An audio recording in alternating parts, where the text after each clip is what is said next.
الحمدللہ رب العالمین والصلاة والسلام علی رسولہ محمد وآلہ واصحابہ اجمعین اما بعد فاعوذ باللہ من الشیطان الرجیم یا ایہا الذین آمنوا لا تقولوا راعنا وقولوا انظرنا۔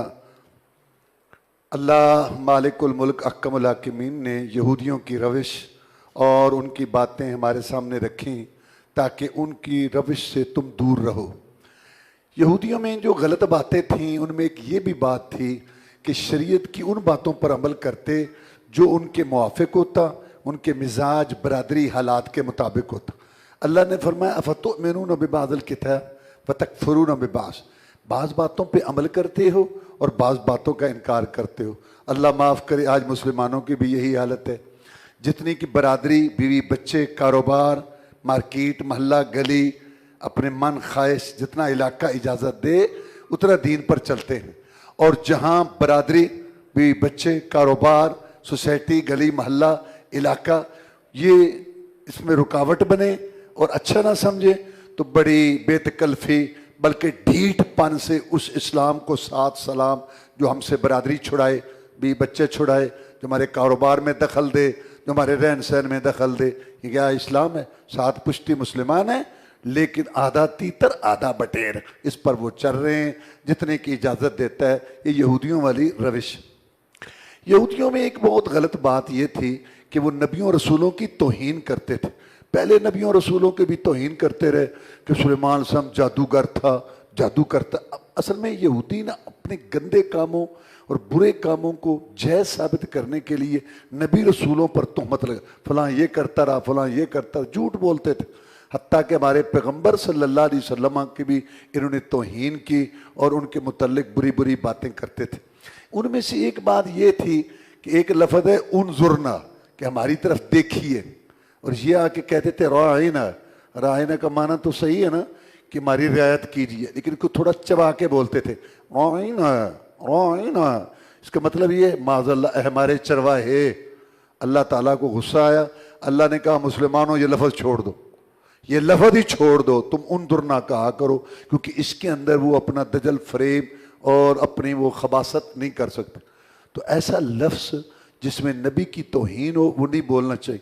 اب مسلمانوں میں ایک لفظ عام مشہور ہے، میں رسول اللہ صلی اللہ علیہ وسلم کا عاشق ہوں، مجھے رسول اللہ صلی اللہ علیہ وسلم سے عشق ہے۔ بھی سارے قرآن میں یا محبت کا لفظ ہے یا اطاعت کا ہے یا اتباع۔ عشق ایسا منحوس لفظ ہے جو پورے قرآن میں نہیں ہے نہ حدیث میں، اور یہ کہتا ہے میں عاشق رسول ہوں، انجمن عاشقان کا عشق عشق عشق، اور میں عاشق حسین، یوسفی تشق حسین، مولوی معشوق علی۔ کیا ہے یہ؟ عشق کا معنی ہے محبت شہوت کے ساتھ، معاذ اللہ۔ تو یہ لفظ نہیں بولنا چاہیے رسول اللہ صلی اللہ علیہ وسلم کو۔ کہتا ہے میں اپنی بہن کا عاشق ہوں، نہیں تو پھر تم کہو مجھے رسول اللہ صلی اللہ علیہ وسلم سے محبت ہے، اگر ہے تو میں رسول اللہ صلی اللہ علیہ وسلم کی اطاعت کرتا ہوں۔ تو یہ عشق کا لفظ، اس میں توہین ہے جناب محمد رسول اللہ صلی اللہ علیہ وسلم۔ ٹھیک ہے لوگ سادے ہیں، میں سمجھتا ہوں کہ لوگ سادے ہیں، وہ محبت سے کہتے ہیں، بھئی ہمیں بتانا ہے نا لوگوں کو کہ یہ لفظ ٹھیک نہیں ہے۔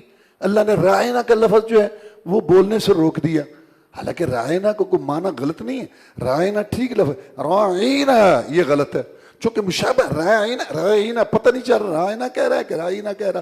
اللہ نے کہا یہ لفظ ہی چھوڑ دو۔ تو جو لفظ ہے ہی غلط ہے، نہ جو قرآن میں نہ حدیث میں، وہ آپ کیسے اس کو استعمال کریں گے؟ لہذا اس سے بچنا چاہیے۔ اس کے بعد اللہ تعالیٰ نے ابراہیم علیہ السلام کا قصہ بیان کیا۔ کیوں؟ کیونکہ یہودیوں کو یہ دعویٰ تھا کہ ہم ابراہیمی ہیں۔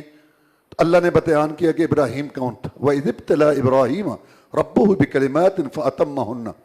اللہ فرماتے ہیں کہ ابراہیم علیہ السلام کو اللہ نے آزمایا، آزمائشیں کی، وہ سارے امتحانات میں پورے اترے اور کامیاب ہوئے اور فرسٹ پوزیشن حاصل کی۔ گھر سے بے گھر ہوئے، بھی بچوں کو جنگل میں چھوڑا، برادری سے ٹکر لی، حکومت کو سمجھایا، علاقے کے ساتھ جو ہے وہ بات کی، اور پھر اپنے آپ کو آگ کے شعلوں کے سپرد کیا، اور سب سے آخر میں جوان بیٹے کے گلے پہ بوڑھے ابراہیم نے چھری رکھ دی۔ اللہ فرماتے ہیں انی جاعلک للناس اماما، لو ابراہیم تو نے ہمارے لیے قربانیاں دی، اب ہمارا اعلان بھی سن، آج کے بعد پوری دنیا کی امامت میں تمہیں دیتا ہوں۔ آج کے بعد جو نبی آئے گا، رسول آئے گا، کتاب آئے گی، وہی آئے گی، تیری نسل میں آئے گی اے ابراہیم، انی جاعلک للناس اماما،